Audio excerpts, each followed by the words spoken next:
Hello বন্ধুরা, কেমন আছো তোমরা সবাই? তো আজকে তোমাদের সাথে আমি আমার বেসিক পে থেকে শুরু করে নেট পে পর্যন্ত সব কিছু শেয়ার করবো উইথ স্যালারি স্লিপ। তো ভিডিওটি লাস্ট পর্যন্ত দেখতে থাকো। যদি ভিডিওটি ভালো লেগে থাকে তাহলে লাইক আর সাবস্ক্রাইবটা করে দিও, ঠিক আছে? তো সবার প্রথমে আমি তোমাদেরকে কিছু ঢাকা জিনিস দেখাচ্ছি না, কারণ ওটা আমার পার্সোনাল ডিটেলস। তো বেসিক পে থেকে শুরু করি। যেটা বেসিক পে ওটা 23,100 টাকা এখন, যেটা রিসেন্ট চলছে। আর যখন আমি জয়েন হয়েছিলাম তখন 21,700 টাকা ছিল, যেটা বেড়ে এখন হয়েছে 23,100 টাকা, যেটা 2 বছরে বেড়েছে। প্রত্যেক বছর একটা করে ইনক্রিমেন্ট লাগে। তারপর এখানে 2-3টে আপনি 0-0 দেখতে পাচ্ছেন, ওটা কিছুই পাওয়া যায় না। ওটা মানে দেখো, পেনশন, স্পেশাল পে, ওগুলো কিছুই পায় না। যারা পায় পেনশন নেওয়ার পরে তারা পায়, ঠিক আছে? রিক্স অ্যালাউন্স এখানে দেখতে পাবে 12,125 টাকা, যেটা আমি যেখানে থাকি সেখানে রিক্সের হিসাবে পাওয়া যায়, ঠিক আছে? কেউ রিক্স অ্যালাউন্স 9,000 টাকা পায়, কেউ 12,000 টাকা পায়, কেউ 21,000 টাকা পায়, কেউ আবার 23,000 টাকা পায়, 25,000 টাকা পর্যন্ত পায় রিক্স অ্যালাউন্স প্লাস টিপিটি। এবার আমার এখানে তো টিপিটি নেই, সেই কারণে আমি 12,125 টাকা পাচ্ছি। তারপরে নিচে চলে আসবে।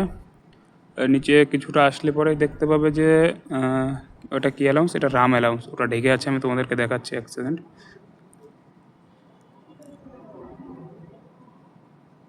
রাম অ্যালাউন্স, যেটা কিনা আমি এখন পাচ্ছি 198 টাকা।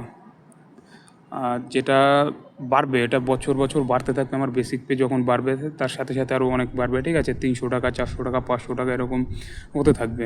যখন আমি প্রথম জয়েন হয়েছিলাম তখন 150 টাকার মতো কিছু পেতাম। যারা অনেক দিন চাকরি করে তারা অনেক বেশি পায়। রেশন মানি, হ্যাঁ, রেশন মানি যেটা আমি পাচ্ছি, এটা 4,710 টাকা, যেটা কিনা মাসে কদিন তার সাথে 150 গুণ হয়ে আসে। তারপরে ওটা আবার আমার জমাও দিয়ে দেয়, 31 দিন হলে বেশি পাওয়া যাবে। তারপরে এইখানে দেবে এইচআরে আমি নর্মাল জায়গা থেকে বিলং করি, সেই কারণে আমার 2,310 টাকা আছে। এবার যারা কলকাতা, দিল্লি এরকম জায়গা থেকে বিলং করে তাদের আরও বেশি পায়, যেমন 27% পায় তারা, কেউ 18% পায়, আর আমি সেখানে 9% পাচ্ছি, ঠিক আছে? এবার জায়গা হিসাবে, কারণ তারা মহানগরে থাকে। মহানগর মানে তো তোমরা বোঝোই, ঠিক আছে? যেমন কলকাতা আছে, দিল্লি আছে, এরকম অনেক জায়গা আছে। তারপরে যেটা মেন স্যালারির সাথে বেসিক পের সাথে বাড়তে থাকে সেটা হচ্ছে ডিএ এখন আছে 13,398 টাকা, মানে 56% চলছে।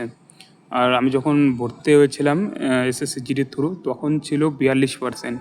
সেটা বেড়ে এখন 14% বেড়ে এখন এখানে দাঁড়িয়েছে। তারপরে কিছুটা এখানে অনেকগুলো অ্যালাউন্স যেগুলো পাই না।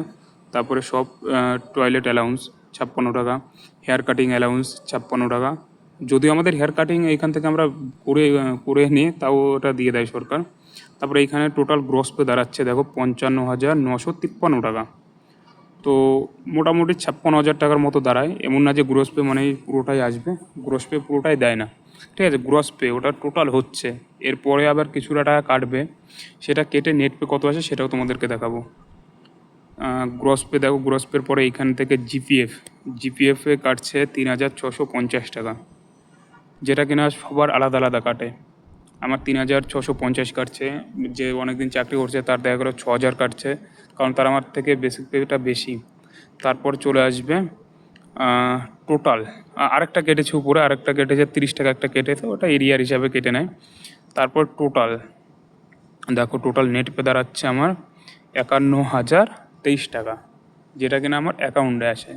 51,000 টাকা পুরোটাই আমার অ্যাকাউন্টে আসে না। 51,000 টাকা আসার পরে আমার রেশন মানিটা আবার আমার মেসেজ জমা দিয়ে দিতে হয়। মোটামুটি ধরো 4,000, 4,500 সামথিং কিছু আমার জমা দিয়ে দিতে হয়, ঠিক আছে?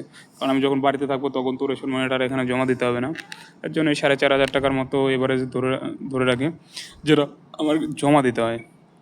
এবার তারপরে দেখো, যারা মোটামুটি 10 বছরের উপরে চাকরি করছে তাদের স্যালারি মোটামুটি কত হতে পারে।